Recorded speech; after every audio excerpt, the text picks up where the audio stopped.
not be any exceptions. You are the first man to comply with the CDA rules. Everybody has to follow.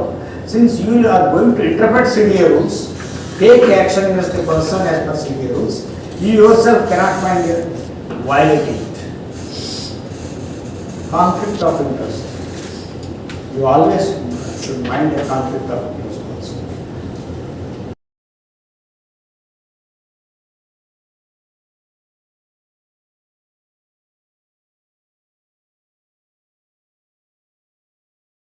Fairness of the paper. What the paper contains, speak about.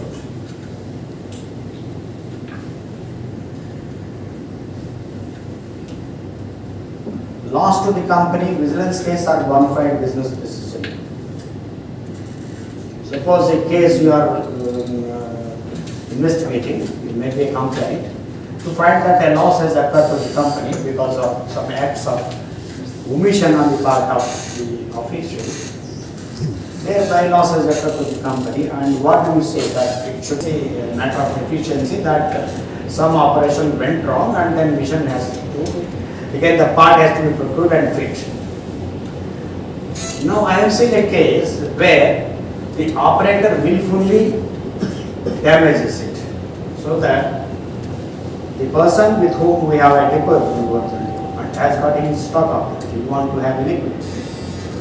You want to have liquidity. So in such situation, business case comes up or not? So if this situation is to be evaluated, that is circumstantial evidence. Violation of a rule, benefit to the organization, denial of right. Violation of a rule. By violating the rule, if the organization is benefited, should there be a business case? After all, the organization is benefited. Yeah, but yes. But punishment might be lower, but it is a business case. So this situation is moved forward. Law of the land, that is backdoor work. Backdoor work we are talking about. Yeah. But in that case, sir, what happens is that what we see that the officer concerned is not having that any modified intention. The rules are violated, but his intention is to do the job for the company. Extending undue advantage to self and others is of course is the real issue. In one case, if you are want me to discontinue, we can do. It's already lunch time. Sir इसमें आपने क्या जवाब दिया sir company का benefit में violet करता है तो वो हाँ कंपनी का बेनिफिट में वायलेट करता है तो मेरे ख्याल से नहीं करना चाहिए. Suppose if you violate a law of the land, say land procurement के लिए हमको बैकडोर पे पैसा देना पड़ता है, तो क्या वहाँ का लोकल पर्सन या नेता उस तरह से पुश करके करना पड़ता है. ये आएगा तो क्या होगा? क्रिमिनल केस होगा. फर्स्ट में giving bribe is again a criminal case. And nowadays people say facilitating bribe is also a criminal case. You don't take, you don't give, but you facilitate. You are in between. You are not the beneficiary, but still there can be a criminal case. In that case, what happened is, it's a service contract. One tender was issued. Some X was L1 bidder, and the work was awarded to him. But somehow we assume that the person is not of the liking of the procurement entity. So whatever there are a lot of hindrances in execution of the contract, that hindrances he has been highlighting and no rectification was done. In turn, he was writing letters to him, sir, you just start your work, complete your work, progress is very less, has enough, all those things. But at one point of time, they said that now we are not executing the work, we terminate the contract. And after that work has been terminated. The contract has been terminated And then another tender was called at the risk and cost. You know the concept of risk and cost. Yes. Whatever the balance left over is to go. So risk and cost one tender was called, and the another party came L1 at a much higher rate. The work was awarded at much higher rate. Whatever the difference started recovering from the defaulting bidder. Okay. Now, by calling the second tender, the due diligence that you normally do in finalizing it, you have not done. Why? Suppose if you finalize a tender, once the price is discovered, you do some exercise whether the price is reasonable or not, you negotiating, calling, justification and all those things, and thereafter award. But in risk and cost, why not this due diligence? Because you say that by whatever the price I will award. Now, if you look at the case, the first tender through which the defaulting bidder, so-called defaulting bidder was selected, was an open tender. The second tender was a limited tender. Why are you? But first and foremost is you have not addressed the hindrance just to make him fail in his objective, first contractor. And the second is the first process of discovering this risk and cost tender is something different. And then due diligence in finalizing the second tender you have not taken up. Why so many compromises? And you say that the company is at loss, is not at loss. Why should there be a case investing? Do you agree? Should there be a case investing or not? Sir, in any case, we find that we are concerned that company is not lost, is a short term. In long term, whatever violation of rules, procedures or compromise happens, the company is at loss. In this case, I will say, this contractor, if he is penalized, okay, he is penalized, he may not deal with all for India, whatever company. He will say because these people are not friendly, I will not deal. But you have to remember that this bidder who was in open tender, he became L1 with many competitors. Now if he is out, in further contract, the L2 of that bidder, he is going to get back. Logical sense. So company will be lost in future. In future, this company. This will become an established price. Yeah, and so loss happens. Loss is okay. In short term, we see that there is no loss. But in Coal India, what we do is whenever there is a risk and cost tender is finalized, we internally intimate the person this is finalized at risk and cost should not be taken as a measure for future. How prudent it is, I do not know, but again, the denial of rightful opportunity or extending undue advantage may not necessarily be at the cost of a company. But this is the businessman's perspective. It should be businessman's perspective. It is not that company is not affected, why should I bother about it? If it is not benefited, if self is not benefited, why should I bother about it? If somebody is denied a rightful opportunity, that what he is saying, it again should be a business case, in my view. Because the company is going to be affected in the long run by means of a price of a trust.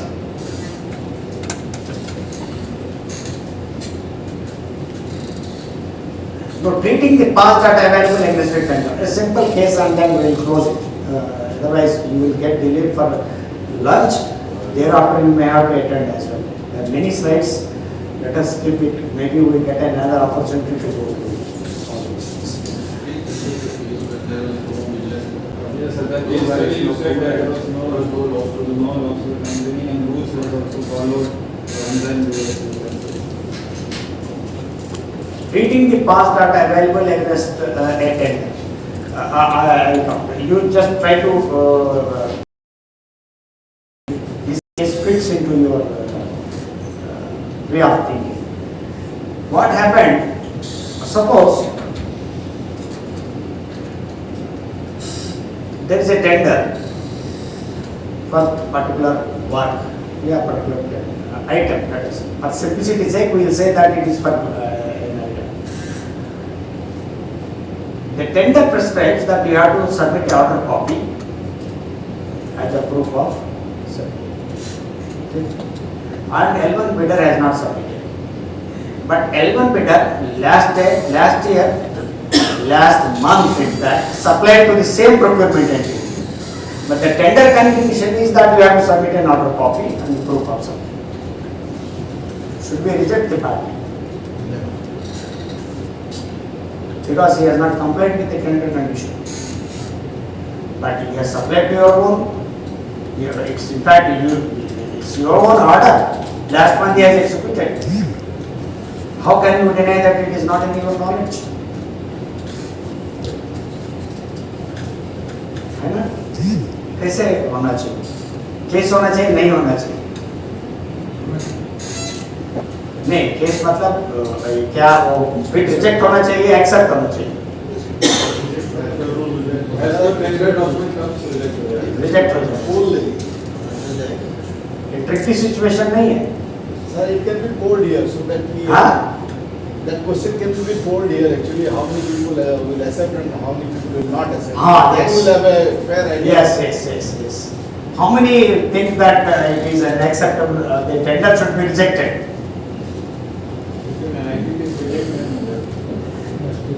How many say that it is should be accepted? Majority view is accepted.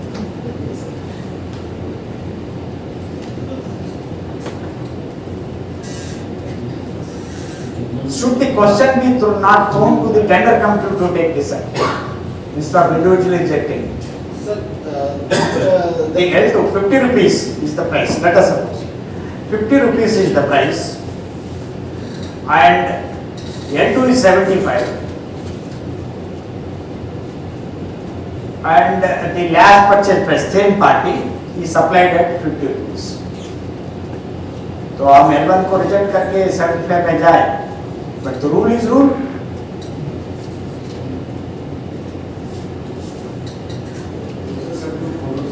Process has to be completed.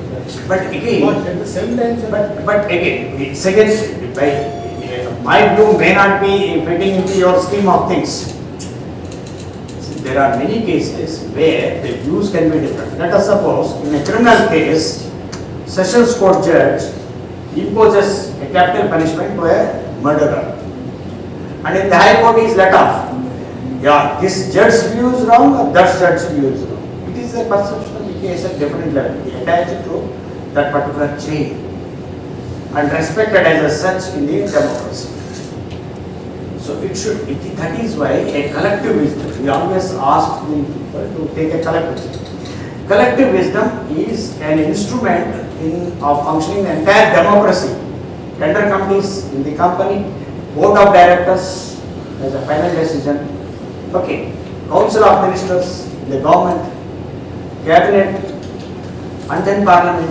Yeah, sir, because in within our country also, when UPA 1 was there and UPA 2 that corruption came, then we heard many things. In power group of ministers, they are going to take decision on big projects. It was that only. So that one minister is not taking the decision. And Pradhan Mukherjee was only mainly doing that. In power group of minister is formed for this. Instead of allowing the person to exercise discretion like North Korea, democracy, feature of democracy, let their collective wisdom prevail. The most of the people, whoever sides with it, in this particular case which I am talking about, I would like to side with the faction that the tender has to be accepted.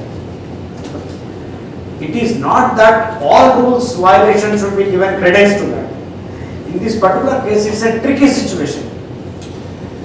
As a person, you are in the knowledge, complete knowledge, formal knowledge of the case. So it's my view, you may not agree. You may not agree. Exercising due diligence. Suppose there are 2 units of say about 100 kilometers apart. One unit in a procurement case, the other he submits another copy from another unit. Okay. And you place order. It is in accordance with the other copy and you place order.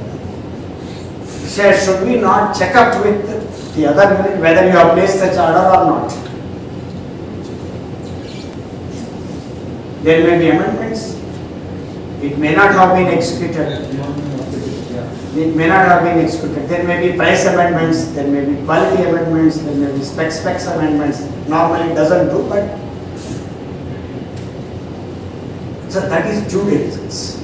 It is expected that procurement authorities exercise due diligence.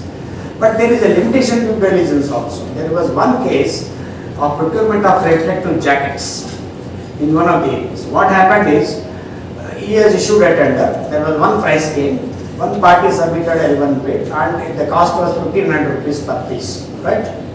He has submitted an order copy from Delhi Police Commissionerate at 1500. So he has got a procurement entity has got a doubt, and then he, as a routine measure, he has written to the authority, the Joint Commissioner of Police, that Zones has submitted an order copy which is enclosed with, kindly confirm that there is such order was placed or not. No reply came. He has issued a reminder, no reply came. And then what option he has got? He placed the order. And after some time, a complaint reached the CBO stating that the order copy submitted by him is a forged one. And it was investigated. A letter was written under the signature of CBO, who happens to be IG Police, to Delhi, Joint Commissioner Delhi, that whether he said, yes, his copy is enclosed. The order is, but surprisingly, the order is at 700 rupees. But this happens to be a forged order copy. And CBO got furious, he wanted action against the person, procurement entity. I was working in it, and they said, how can you? And due diligence he has taken. Because you are a police officer, IG police, he will apply his Joint Commissioner and he sent you a prompt reply. Whereas he is after all a poor purchase manager, he has written, and why should he care about it?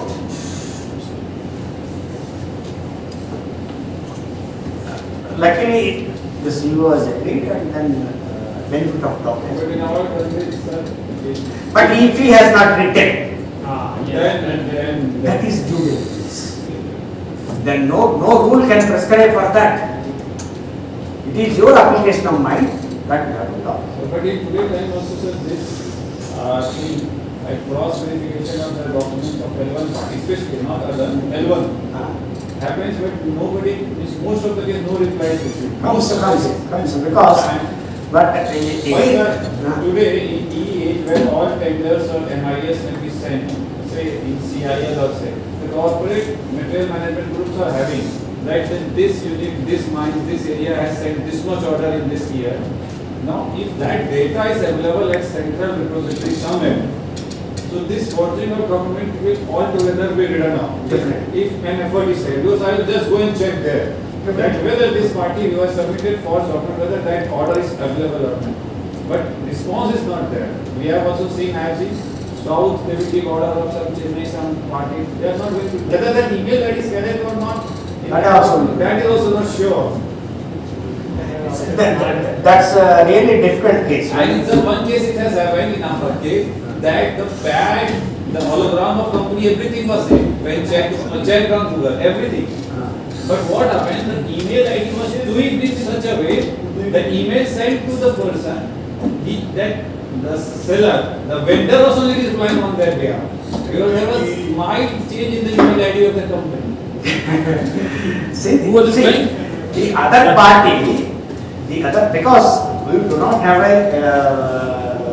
some ethical bidders, the bidding culture is not so ethical. It is not here only, corruption cases do happen in Japan also. But the reputation is limited. It's only in higher places it happens. I'll tell you one case of splitting of works contract. Whether you tell me whether there is splitting or not. Under CSR, the fund was allocated that in the vicinity of 5 kilometers, a borehole is to be drilled for say 15 meters, and then a hand pump is to be fixed. That was in 15 locations, right? In location. Then there is a perimeter of say 5 kilometers. And 15 tender in works contract can't have a last purchase based on all those things. It's all unique. There may be some difference, but in this case, can we call it a case of splitting of intentional splitting? What happened is one bidder in one location L1, the other bidder in another location L1, again one bidder in another, like that both of them have distributed their works between the 15. It's operating in a cartel and facilitated by you through a splitting of land. We see a 1 kilometer perimeter, no much geological differences. If it is 50 kilometers apart, by what is the rock matter, what is the culture of the rock matter, what is the water table level, all these do consider, come up for consideration. But in this case, it's all uniform. And by issuing 15 tenders, you have induced a formal cartelization. Okay, we'll close it. I will give you some question. Some thought. I'll just read all these things, case studies, all those things, and just at one time we'll discuss if at all we get an opportunity, or if you are an officer posted in Coal India, if I happen to come there for conducting some inquiries, we can. So can you have a copy of this case studies? I will ask them to provide entire, so that you can go through it and you can ask them if there is any confusion. You can talk to me on my mobile number or an email also. So you have written like this. If at all if you are interested. Can a presenting officer engage a legal practitioner as co-officer in the inquiry?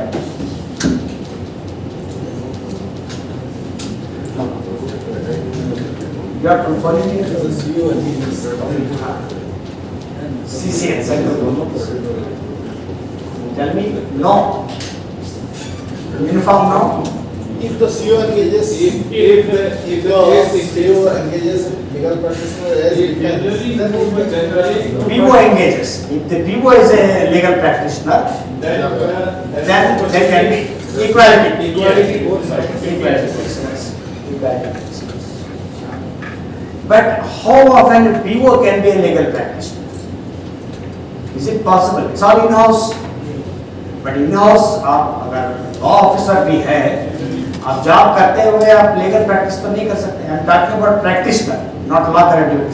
Sir, if the charge officer is allowed to use a legal practitioner, then in that case, management will allow the PO to engage a legal practitioner. मतलब we can appoint, but the case was first ना. पहले तो आप PO का appoint कर दिया. charge officer का hearing में आता है. hearing में बोलेगा हमको चाहिए. I think there is some mistake. Can charge officer? Oh, sorry, there is a mistake. Can the charge officer? It's in the morning only I was spreading out some situations. Can charge officer engage a legal practitioner as co-officer? Yeah.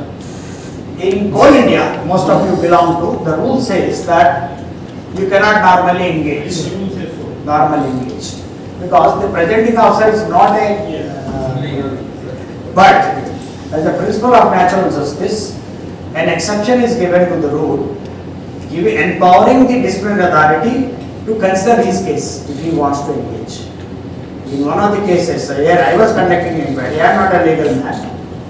PO has a legal knowledge because he is a law graduate. And he represented, I want to engage legal practitioner. I said normally it is not to be allowed because of this rule. Since the power is vested with the disciplinary authority, because there is some, PO has got some legal background, I will refer the case. Let him take a decision. Then the departing IAS, the disciplinary is called IICM Ranchi. अरे what is this here? आप तो decide कर लेते, हम decide कर सकते हैं. आपका जूता में मैं बैठूँ तो you have to. I cannot step into your shoes and take decide. या रूल से सो अच्छा ये बताओ पढ़ना मत समझाओ बताओ क्या करना है आने बोला हेलो कर You are referring to me to take a decision. I have to be empowered to take a decision. Because I am representing you only. Okay, I am allowed. He has allowed and the inquiry has been completed and we decided merits are. Is it okay if the disciplinary authority who was a witness in the case take decision on punishment or exoneration? It's again, all these are reflecting from actual cases. Conflict of interest. Conflict of but when it happened, it happened. How to take action on officer promoted from non-executive for any wrongdoing done by him as non-executive. Non-executive to executive हो गया. Okay. We were talking about there are two separate conduct rules in respect of police. One for officers, the other for workmen, certified standing orders. Staff से अफसर में promote हो गया, उसके बाद पता चला कुछ गड़बड़ किया था स्टाफ में, क्या करेंगे, कौन सा रूल यूज करें?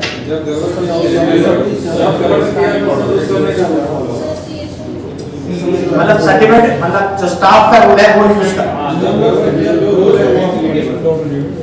He is saying executive. Next, I am only giving you a discussion point.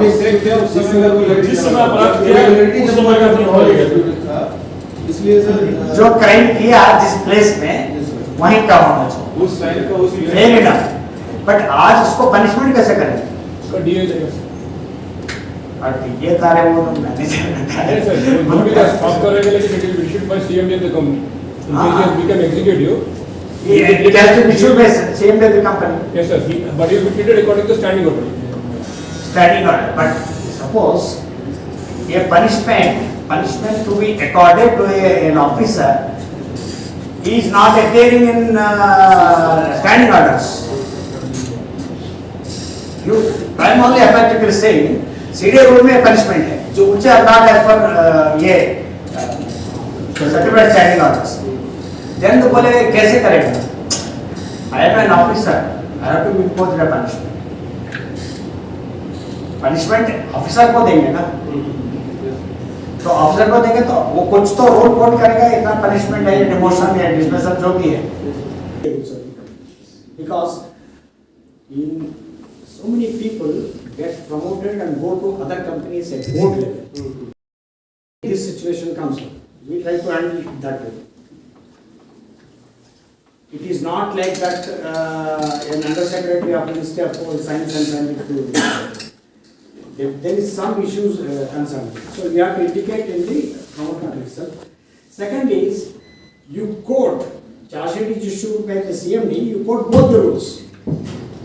You have done something wrong while working as a foreman in charge, which were governed by these rules. Now you have been promoted and the action will be taken by you in terms of these rules. Somewhere you have to let somebody interpret it. Can the CEO skip the hearing and depute a co-officer to attend on his behalf? Sir, what decision, what you suggested is not clear. In that case, what you suggested? What I suggested is जब भी हम promote करते हैं किसी को, whenever we promote from non-executive executive, you on the promotion itself, you indicate a clause that you will be governed by these rules. In case of anything done by you, wrongdoing done by you in the past, you will be taken to task as per these rules. Okay, but in that case, what will you do, sir? Means that too for future. Quoting that you have done something as per the certificate orders, and then since you have been promoted as officer, you will be tried and action taken as per the rules of the. और क्या कर सकते हैं? It will be That covered much by means- CDA only because At the time of, yeah, what's the logic in that? what I understand, his investigation will be done as per standing order, because at that time he has done the mistake. Yes. But when order is awarded, at that time he is in executive cadre. So at that time the DA will take a decision as per the CDA. executive. That's what it is. इसीलिए both the two are to be quoted. Can charge officer skip the hearing and deputy co-officer to attend on his duty? Yeah. No. Yes, sir. Because I worked as a co-officer also in many business cases. I worked as a presenting officer also. Sir, he can. Okay, he can and take it into consideration. In one of the cases where I was representing co-officer, my boss, he was posted in Calcutta. The inquiries is being held in a place away from Calcutta where he was posted earlier. Something wrong there. They are employee of government of India, not of the sir ये ministry से जब हाँ, ministry